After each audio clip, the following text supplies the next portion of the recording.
Hey everyone, thanks for joining me for the April Fragrance Awards. This is where I share with you the fragrances that I wore over the past month and give you my impressions of them in these fake award categories that I made up for entertainment. If you're new to the channel and not familiar with this series, the entire playlist that is now several years long is linked down in the description box. April was a very hectic month for me between work and home life commitments. Our kids are in sports and they're in theater and they're in other activities, clubs and so forth. So we've been running wild, and we also had spring break at the end of March going into the first week of April. So I'm going to dedicate the end of this video to the fragrances that I wore at Disney and Universal, which is where we went for spring break and where I have been many, many times. And there's a little piece of my heart in each of those parks somewhere. So please stick around if you're a fan of those parks and would like to see how I matched up each park with the mood from a specific fragrance, particularly from one house that really to me speaks to Disney. Okay, so let's jump into the fragrance awards. And the first is the best for the season. So we are in April. We have some garden beds out in the front of the house and in the back of the house. And I'm really eager to see how everything comes up this year. And so I tend to think of spring as being a heavily sort of floral season, and especially in April as we go into May. I did wear this fragrance back here, which is from the first house that I'm going to talk about, Bond Number 9, and that is New York Flowers, which is one of the newest releases from the house, and it's really beautiful. I wore that this month as well, but I really wanted to talk about my scent of the day instead as the quintessential best for the season fragrance. This is Astor Place. And I want to apologize to this bottle because I didn't really give it a chance when I first sampled it. The lovely Joss at Joss's Fragrance-Mixology sent me a decant a while back, and I thought it was nice, but I sort of put the decant aside thinking, oh, it's got a prominent freesia note, and I've had some just challenges getting along with freesia in fragrances in the past, and I left it alone.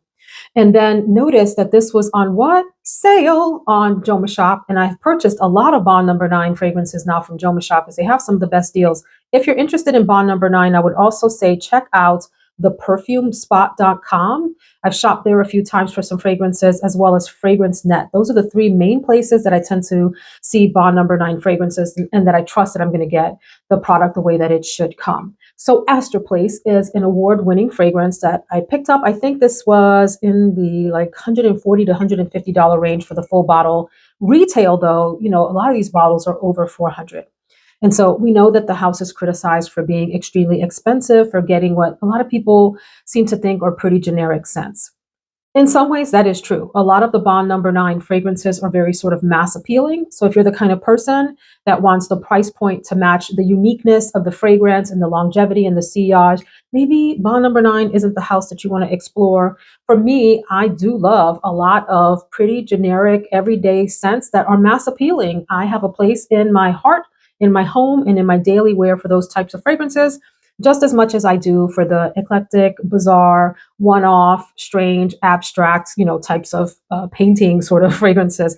I like them all. So about Astor Place, my husband picked this out for me as my scent of the day. Occasionally, as we are getting ready, he will peruse my collection and go, oh my gosh, this one is really good. Would you please wear this today? Of course, happy to.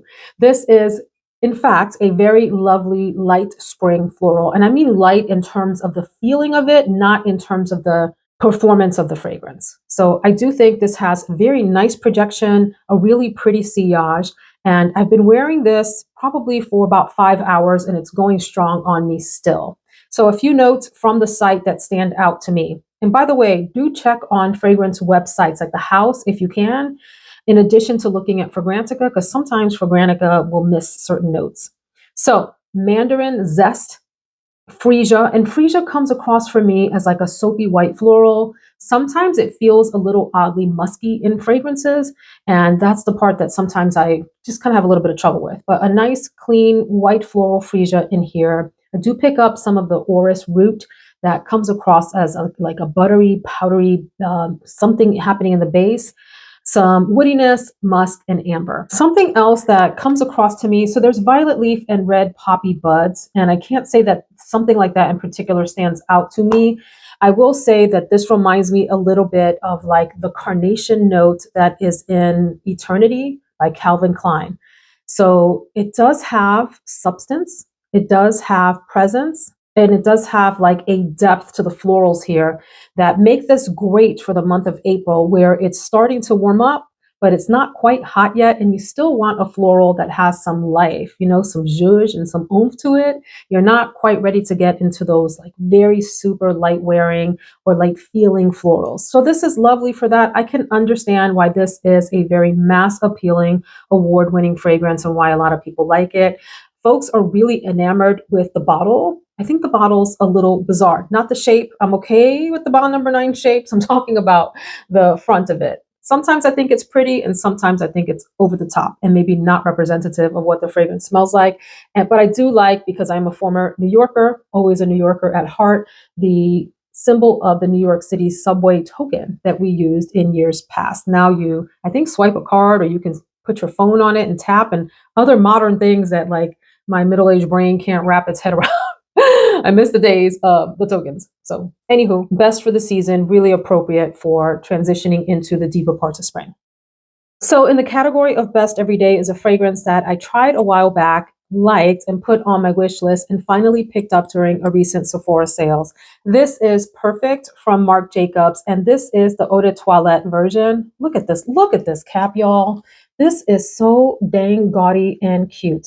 I know people have different opinions about these caps. There's a little Cinderella shoe. What are you? There's some, looks like cherries, a little kitty cat. Kitty cat. There's some dice. I mean, a baby shoe. Come on, this is so precious to me. Some people hate the caps. I think they're cute. Anyhow, I like the slight sort of turquoisey tint to the bottle. It's ever so slight. On screen, they make it look like you're going to get this turquoise bottle, this aquamarine turquoise color, and you really don't. It's pretty clear, but there is a slight tinge to it in terms of the color. The fragrance is perfect every day. Oh, look what I did there. Perfect. Marc Jacobs, perfect for every day. Symbol crash. Anyhow, it's a floral woody fragrance, but mostly for me, like a clean floral. This feels like a very fresh, out of the shower type of scent. And the notes, according to Ulta, pink peppercorn. I can't tell you that I pick up any kind of pepper in this fragrance at all. White daffodil and cedarwood are the notes that are highlighted.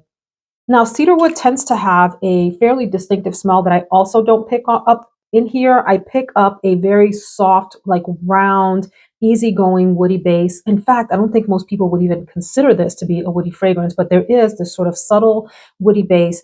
And for me, these sort of soft, very light, nearly soapy florals above that.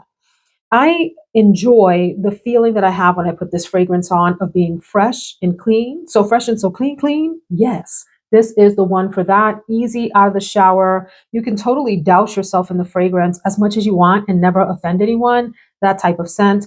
It isn't the very longest lasting. For me, it was about a half day fragrance before it got super duper faint. I'm okay with that, especially as the weather warms up and you may not want a fragrance to just be sticking on you, be all over you, all over your skin all day and night. You get sick of things in the heat, at least I do. So yeah, I would highly, highly say if you're into fresh out of the shower fragrances, this is definitely one to check out. And if you like kitschy bottles, hello, here you go. For a special occasion, I went with a fragrance that could have maybe been the sexiest, because I do think this has a lot of sex appeal to it, but I wouldn't hesitate to wear this to a special occasion also, especially amongst the fragrances that I wore in April. Initio Atomic Rose. A lot of people have compared this to Delina Exclusive. I think Delina Exclusive is softer and maybe even warmer of a fragrance. I find this one to be more daring in terms of like a sister or cousin to Delina Exclusive. It's a little even louder than Delina Exclusive, a little punchier. There are several types of roses here: jasmine, vanilla, and even though there's no musk listed, for me, there's almost like this combo of like a slight powderiness, muskiness in the background. It's like the backdrop to the fragrance. This is really strong and very long lasting. I've joked around about this being one that I think men would really be attracted to. My husband certainly is. He loves this on me, and it fills up the house when I wear it. I do wear a lot of it.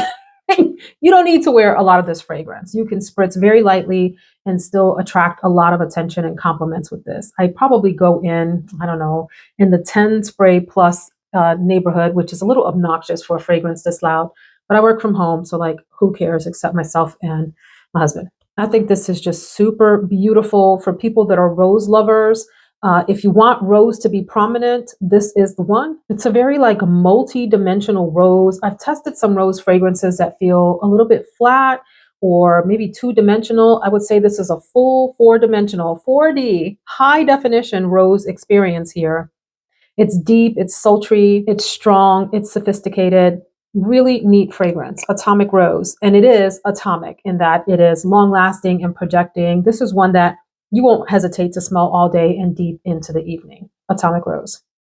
Category of sexiest. So if it wasn't Atomic Rose, who beat out Atomic Rose for sexiest for April? Friends, this one, y'all sold this out a while back when it first got a lot of hype. It was on Instagram and it was on YouTube. And I don't remember if it had like a moment on TikTok because I'm not really on TikTok like that. Musc Noir Rose from Narciso Rodriguez. This is so good and it's gotten even better with time. It is very much, to me, a musky, sensual, floral fragrance. It's very, very warm. There's no amber listed as a note for this, but if I didn't know what the notes were, I would say that this has an amber base. A little bit of patchouli that shows up as sort of this warm, maybe grounding thread through the fragrance. It doesn't have an earthiness that patchouli can sometimes have, which I like also, but I wouldn't say this is earthy at all. I would say this is musky and it feels like amber, like this warm, almost like radiating glow to the fragrance. An interesting thing about this fragrance, rose is listed on Fragrantica, but if you look at other sites, it really highlights the tuberose. Do I smell tuberose? Tuberose is one of my favorite florals. I don't know. I don't know that I would pick up tuberose as a note in here. I don't even know that I would pick up a prominent rose. It's like a warm, I don't know, you guys, a warm ambery floral, it feels like to me, even though it says musk. What do you call it? Musc Noir Rose. I always want to call it Musk Rose Noir, Noir Rose. Anyhow, I find this to be very super feminine in a very sort of grown,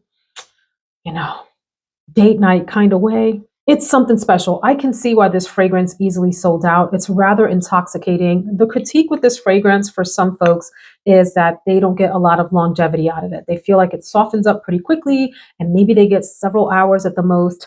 I would say for me, this is like a moderately wearing fragrance. Like I said, it's gotten stronger over time. When I first got it, I think it was like one of those few hour wear types of fragrances.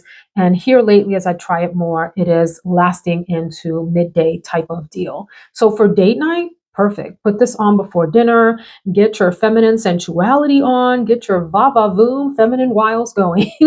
Very, very pretty fragrance, but like I said, in a warm, radiating kind of way. Oh, I really, really enjoy this and think it is very sexy, come hither in a non-screaming kind of way. Atomic Rose is a bit loud, depending on how much you spray. This one can really sort of scream in a room. This one whispers in a really, really seductive way.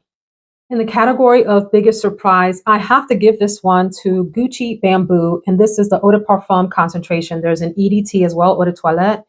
And here's the reason that this is a surprise. I have tried this before at Ulta several times. I've walked by it, I've spritzed it.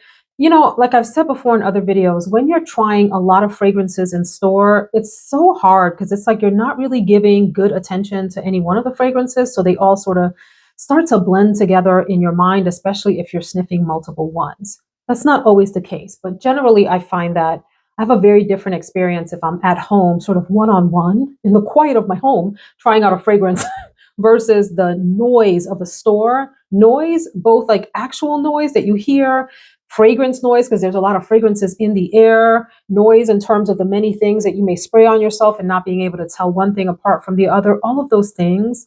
And so I heard the lovely Tammy Roxanne, who's here on YouTube. Hey girl, hey, our friend up in Canada. She's adorable. If you haven't checked out her channel, can I just pause and say she has this video where she and her sister are reviewing fragrances and they bust out into song. And it's probably one of the most heartwarming videos on all of YouTube to me. I love it. So if I find that, I'll link it below. You must go see it. And it will fill your heart with joy to see these two just clowning and having a great time together. But back to the fragrance. She mentioned on her channel this fragrance, the ED, I think she said the EDP, and I wasn't sure. I was like, did she say the EDT or EDP? I even commented on that video and then forgot and saw this on sale. I think it was Joma Shop again. Or did I order? Yes, it was Joma Shop. Anyway, so I got it from there.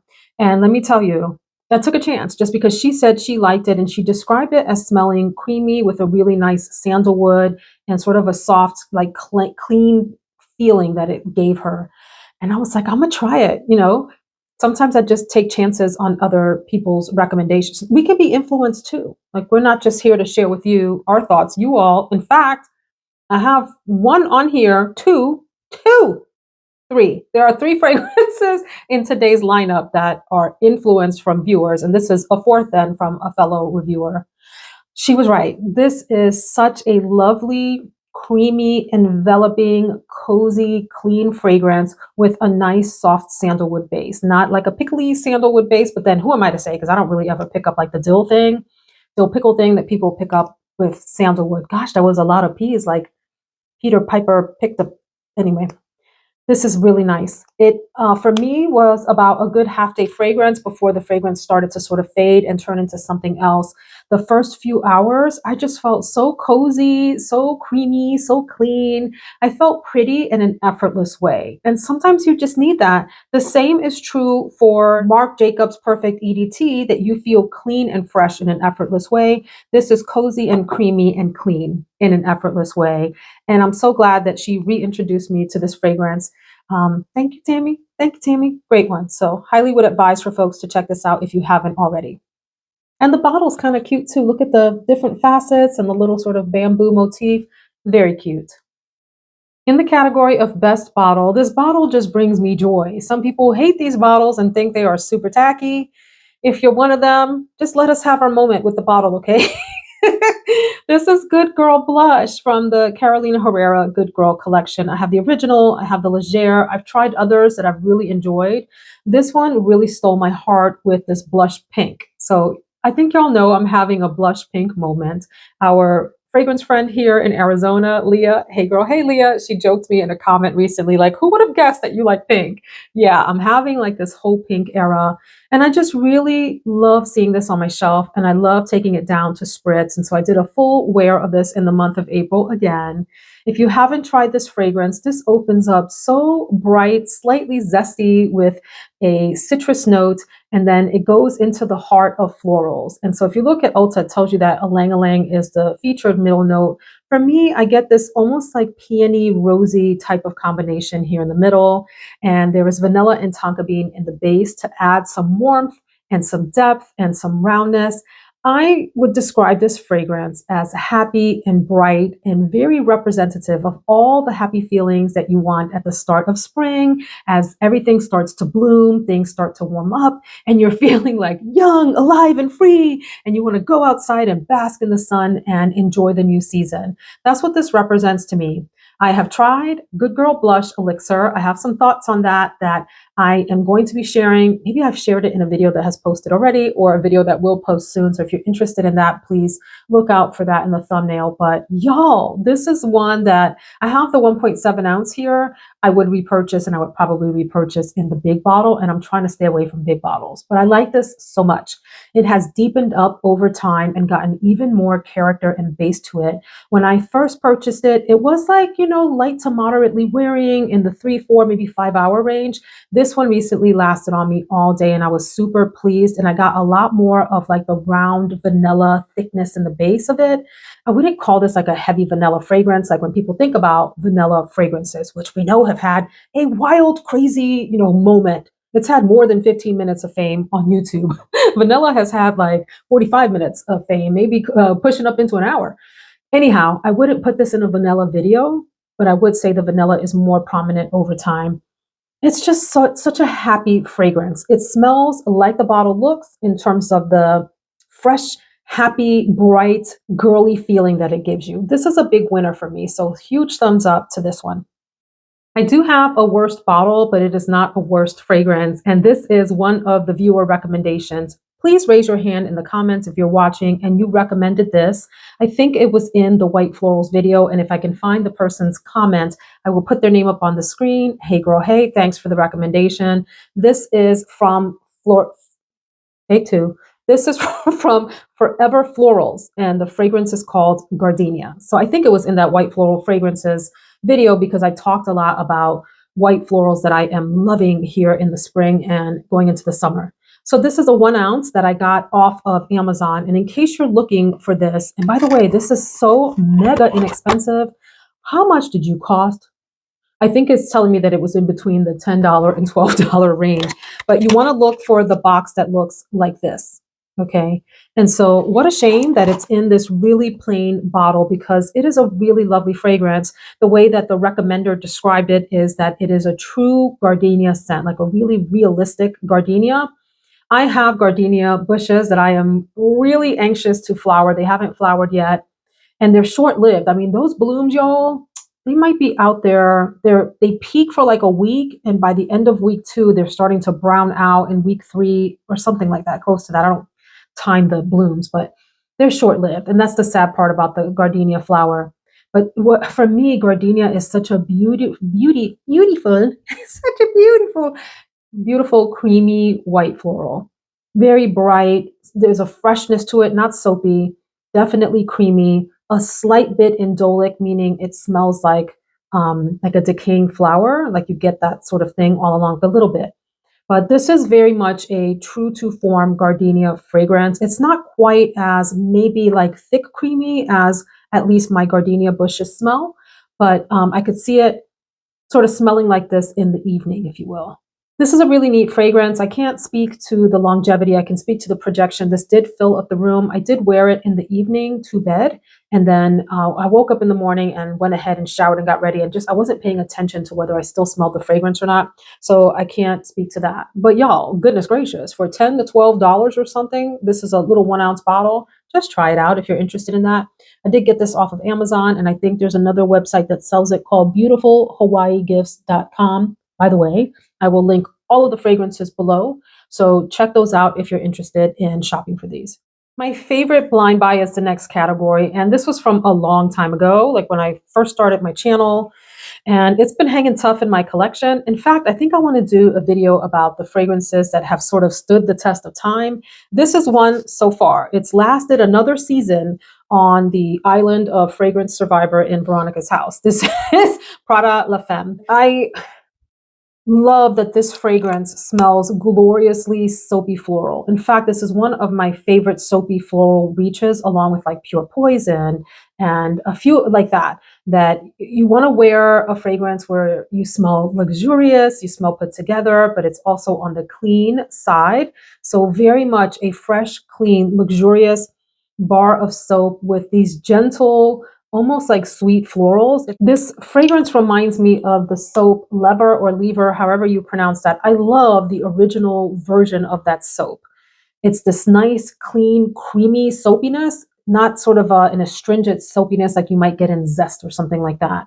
That creamy, clean soapiness, almost as though the bar of soap has actual lotion or cream built into it, maybe even with like an ambery base or something. I don't know that there's amber in the fragrance, but definitely a creamy soapiness with a beautiful, soft, delicate white floral surround. I think there might be yellow florals in here too. I'm not remembering, but I'm just remembering that this smells very sort of like a luxe, soapy floral experience. Longevity, moderate.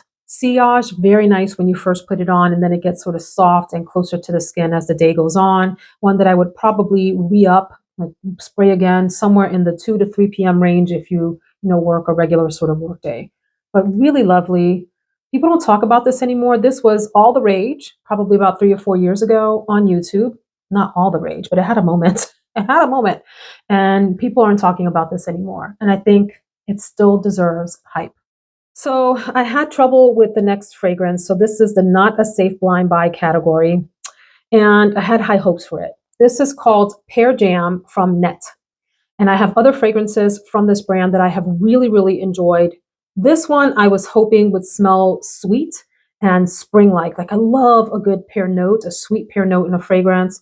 I would say this is more like woody and almost earthy than it is sweet pear. And I was surprised by that. Maybe this should have been in the biggest surprise category because it surprised me in maybe not a good way. I can't say I dislike the fragrance, but I do have to say it doesn't smell like what I thought it would smell like. And when I first sprayed it on, I was like, okay, I can work with this. You know, we're good. And as the day went on, it just felt like it started to get a little cloying and just a little bit too much for me. There's something happening in here. I can't tell you what it is or why it is that smells like plasticky to me. I don't know what's going on. The pear here for me is a side player. It doesn't smell jammy. It smells woody. It smells a little earthy. And the pear is like an accompanying note versus the star that I want it to be. I wanted the bottle to smell like the bottom of it looks. I wanted this sort of pinky cotton candy pear thing. I didn't see a lot of reviews on this before I first purchased it, so it was a risk. It says as a description, a sidewalk full of roses, a paper bag of pears, a silver stream of smoke in the city air, a wedding march, king of hearts, cake in the afternoon. This is what it's always been, the light that arrives despite everything. Wow, that's super poetic. I don't get any of that feeling from this fragrance. I may give this one more wear, and if I'm not loving it, because sometimes fragrances get better over time as they sit, I'm probably going to either put this on Mercari or pass this along with someone who would like to try it. So, Pear Jam, yeah. In the hidden gem category, our fragrance friend here, Karen, sent this to me. Hey girl, hey. And I've just been enjoying it. It is really lovely. And y'all, not only is it a hidden gem, but it's super inexpensive. Get your hands on this. This is called Endlessly from Maurices, which is like a local department store, sort of like Kohl's, that same kind of idea. This little fragrance, at least as of the day that I'm filming this, is on the website for $17.43. So I wore this yesterday and I went into a local store. When I got up to the counter, the girls behind the store just went bananas. Oh, wow, what are you wearing? You smell so good. They literally came from around the counter and asked me to write it down for them. They loved it.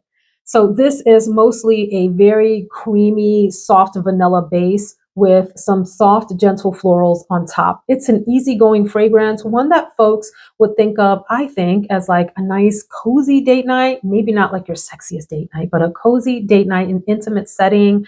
I could equally see this being fantastic for around the house when you want to have a cozy day, you know, hang out in your warm robe or your pajamas, and you wanted something a little bit leaning soft and sensual and feminine to wear without being too loud. That's what this is. Although I didn't think I sprayed a lot on myself, people smelled it immediately when I walked up to that counter and commented on it. So this is so delightful. And she said, Karen, that she's got many backups of this because she really loves it. I could totally see why. So hidden gem and an affordable gem at that, Endlessly. So in the category of worth hunting down, you out there have influenced me to buy this one. You've said for years, Veronica, you really need to get your nose on this fragrance. If you are a white floral lover, why haven't you yet? So you all pressured me to buy Child from Susan D. Owens. I say it's worth hunting down because it's not in the usual suspect places, like usual retailers and all of that to purchase. I think there's a website that sells this in and of itself. I haven't looked at that. I purchased this on Anthropologie along with a beautiful, beautiful, creamy summer floral-esque solar fragrance that I'm going to be talking about in upcoming videos. But this fragrance, this is lots of white florals all together sitting on top of a very delicate vanilla base. The vanilla here isn't going to shine through, or at least for me, like it did in Endlessly. I think Endlessly is equal parts creamy, soft vanilla as it is soft white florals. This is a predominantly smack you upside the head white floral fragrance that some people may even find very overwhelming and perhaps cloying. You know, I like white florals, and so keep that in mind in terms of my review here. While tuberose is not featured as a note in here on the Anthropologie website, I do feel like there's floral, gardenia, tuberose, jasmine mix, like that trifecta that you see in some other fragrances. There's even something slightly like gum, bubble gum, that smell in the background. And it does smell a little bit indolic. It's very strong, and some folks might pick up the smell as being like a little bit like gasoline, a very soft hint of gasoline in the fragrance. But I have to tell you, this is a pretty fragrance. This is pretty for the white floral lovers, and it's strong and it's projecting, and you don't need a lot of this. Spray lightly. There's also a rollerball oil. I'm not doing rollerballs and oils these days. I'm trying to stay away from that and just stick to sprays, personal preference. But anyway, this is worth hunting down if you enjoy white florals and want something strong and sort of true to form. I do have a low fragrance this month that I just don't think is for me. I feel like I gave this a fair shot and I can see what the redeeming qualities are of this fragrance and why some people love it. It is called 1111 from Lake and Skye. I talked about this at the end of, I think it was the Clean Musk video that I did recently. And I asked, what are you all thinking about this? How are you feeling? I was hoping that my mind would change on it. I did wear it the day that that video posted. I wore it that morning to breakfast. It just got an adverse reaction from people in the room, that being my very picky, very vocal family about what they think it smelled like on me. I would just, and I have to agree, I would describe this as smelling a little bit messy on me. Other people describe this as feeling ozonic, light, airy, fresh, and clean. I can see how that works like that for other folks. And I do plan to use this probably as a linen spray, or something I've started doing that I really enjoy is as I'm letting my shower warm up the water before I get into the shower, I will spritz fragrance in there, and the vapors and the moisture, like rising, the heat rising from the moisture, the vapors, whatever hot shower water, y'all. It'll mix together and give me like this spa-like experience. So I could see using this for that. But in terms of wearing on my skin, this was unfortunately a no for me. It just smelled like a gang of cleaning chemicals were having a fight on my skin. And I was like, oh, that's unfortunate. And then in the medium category is a fragrance that I really enjoy. The longevity on the fragrance is on the lower end from this house that I've tried. Maybe just a few hours. It becomes a skin scent really quickly, which is why it's in the medium category. But it is lovely. I talked about this in my recent Iris video from Veronique Gabai. This is Le Point G, which is a lipsticky iris. And yes, in case you're wondering, the name of the fragrance is what you're thinking. It's like G-Spot. Hello, Veronique. Wow, that's a little risque. But it is a lovely, soft, lipsticky iris with a little bit of leather and woodiness in the background. And the leather is ever so soft and gentle in the fragrance to add some depth and complexity. This has been compared a lot to Glossier U, and I do think there are some similarities there. I feel like this one is a little bit more complex and a little bit more grown up, if you will, than Glossier U, which is lighter and fresher and more youthful. Beautiful, love the bottles. I'm really enjoying this house. Check out the Iris video if you want to hear more about this. And then in the high category, I've talked about this fragrance to death recently. It became a love immediately, a 10 out of 10. I can't get enough of this scent profile. This is Musk Moschus from Rania J. So I wore this on a day when I wanted a very comforting smell, and that's exactly what this is. It is a very cocooning, soft, enveloping, comforting, like a hug in a bottle musk with some gentle, very gentle, soft, sweet citruses, vanilla in the base, and are there florals in the middle? Something like that. But oh, wow. My God. It's like you take the whiff, and the whiff is like, you're all right. But then when the whiff sort of settles into your nasal cavity and reaches the inner emotions of your heart and brain, you're like, oh, what are you doing to me, Rania J? I've tried others from this house that I have not fallen in love with. I'll talk about that in another video, including some of the more popular ones that I don't think they did it for me. This one here, it's the feeling that you get when you finally crawl into bed at the end of the night and you've had a long day and your bed's warm, your bedroom is the perfect temperature, the lighting is soft, and you're feeling like the bed just surrounds you and comforts you. You have a fluffy comforter on. That's sort of the feeling that this fragrance gives me, along with a little bit of fun from a light, like I said, soft, sweet citrus. Such a beautiful, beautiful fragrance. So my top from the month. Who's still here to hear about the Disney and Universal fragrances? Drop me a red heart down in the comments to represent Mickey Mouse. I'm going to try to run through these fairly quickly since I think I've kept y'all long enough in this video. I went to Disney and Universal, and I went to all the parks, the major parks, the 4 big Disney parks and the 2 Universal parks, and I matched up my fragrances to the parks. So let's go through this. For the original Magic Kingdom Park, which is the anchor park for Walt Disney World and the first one that was erected, I've been going since I was a kid, so I know probably way too much about Disney. I wore the classic Mickey Mouse. This is mostly like a bright coconut fragrance. I think there's some citrus in here. I didn't take these bottles, by the way. I took little decants of the fragrances with me. And I matched my shirts to the parks too. So for example, there's a section of Magic Kingdom called Tomorrowland. So I wore a Tomorrowland t-shirt that I purchased there years ago, plus the fragrance. This is not my favorite coconut, but it is a nice, airy coconut water smelling fragrance. It's not deep and creamy. It's light. I think it's got a little citrus in it. It's just bright and fun. It's a fairly fleeting fragrance. So here's what I would say. I am an affiliate with House of Sillage. All the fragrances that I'm about to talk about, I have purchased on my own. They did send me a bottle that I'm going to talk about recently, the new Batman, which is actually, I think, the old Batman. We're going to test them side by side just to be sure. But everything else I purchased by myself. If you are interested in these, keep an eye on the House of Sillage website and wait for them to go on sale. They can be up to half off and sometimes even more. And that's when I've snagged these. So I do have a link to House of Sillage below, which is my affiliate link if you're interested in shopping for these. But I do want to give a shout out to the bottles and how nicely they are constructed with the Swarovski crystals, the crystals all around. You have Disney X House of Sillage on here, the Disney X House of Sillage at the top too. And then on the inside of the caps, you'll see the name of the fragrance. I should have shined this up for y'all.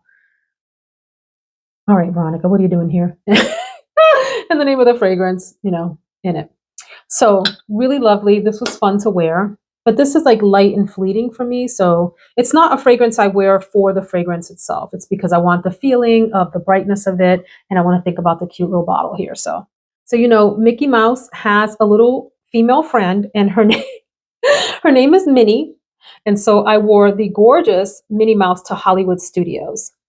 Hollywood Studios is so fun. Have you ever been? They have this ride called the Rise of the Resistance, which is a Star Wars theme ride. It's super hard to get on. You have to jump through all these hoops to get on the dang ride. I know the hoops. If you need to know them, let's talk. Talk to me, you know, offline. This is a sweet, like raspberry, vanilla. I think there's caramel in the fragrance too, but it's sweet and fruity and girly.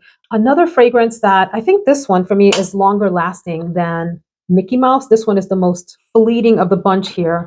This one has a little bit more longevity. You're going to get, you know, 4 to 6 hours out of this, something in that range. It's a little bit thicker. It's sweet. It's girly. It's fun. I really like this. So then we go to Epcot, which, gosh, they're all my favorite parks. I was going to say Epcot is my favorite, but they're really all my favorite. And I wore Disney 100, which is this one. And the top of this looks like the Epcot Center ball.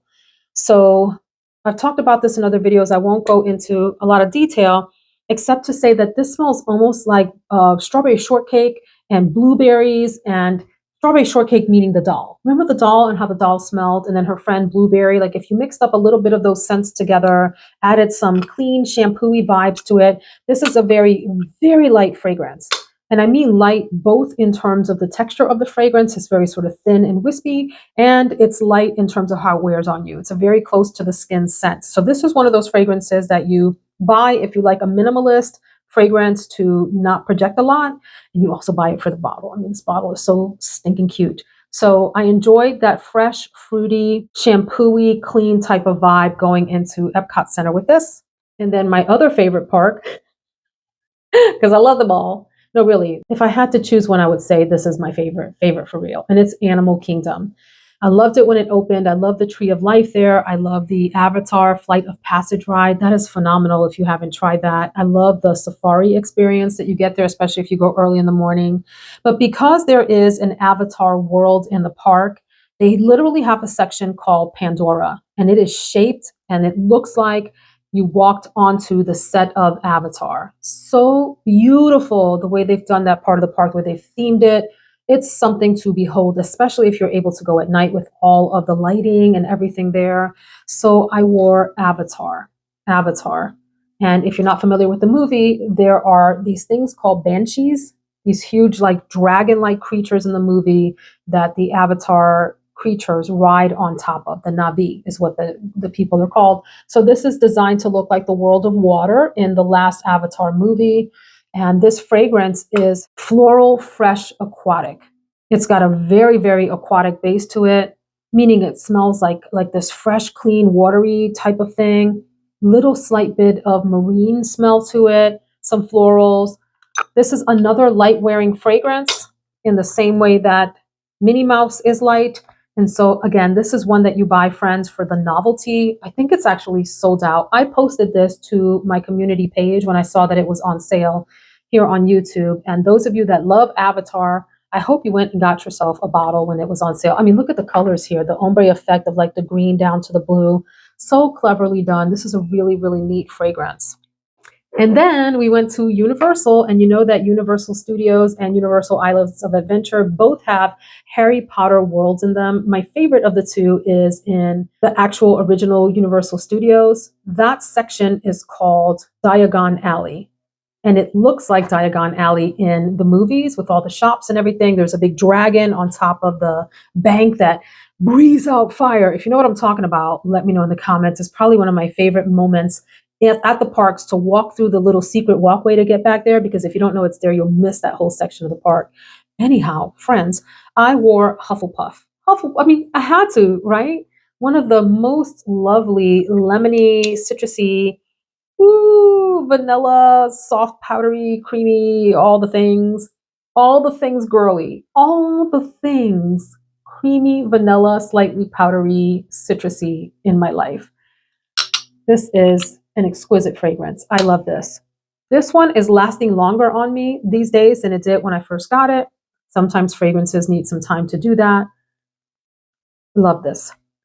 Then I didn't have like a themed fragrance to wear to the other Universal Park, but I did go crazy and purchase a lot of House of Sillage lipsticks and these travel spray things that look like this. And so I did wear Holiday to the other park, which is a very fresh, woody citrus fragrance. This is probably one of my favorites from House of Sillage. Absolutely a nice surprise from the lineup, and one of my favorites from the Discovery set that I tried. I also wore Whispers of Guidance. This is not the actual container for it, but I did buy some travel sprays of it to take. And this one is citrusy, fruity, a little bit cold floral, and was fun to wear in that Florida weather. We had nice weather. It was in the 70s mostly, and we only got rain on Wednesday afternoon, and we had already left one of the parks. And so we actually had a very dry week in Florida. And if you know about Florida weather, you know that is really unusual. I did want to mention that I took the Disney House of Sillage lipstick with me because I purchased that case. Look how freaking cute this is. Oh my God. But I didn't actually wear this until I traveled back. So this is not the lipstick it comes with. This is another insert that I put in there. Anyway, friends, those are my April fragrances. I had a fabulous time at the Disney and Universal parks and was really thrilled to have all my little fragrance friends with me to accompany me into the parks. I mean, when I tell y'all that I was like in fragrance and Disney bliss, y'all, and then the matching t-shirts, you can tell me nothing. I thought I was super cute, super cute down in Disney. Thanks so much for hanging out with me. Please do let me know your favorite fragrance in the month of April down in the comments. And I'll see you in the next video. Take care, friends.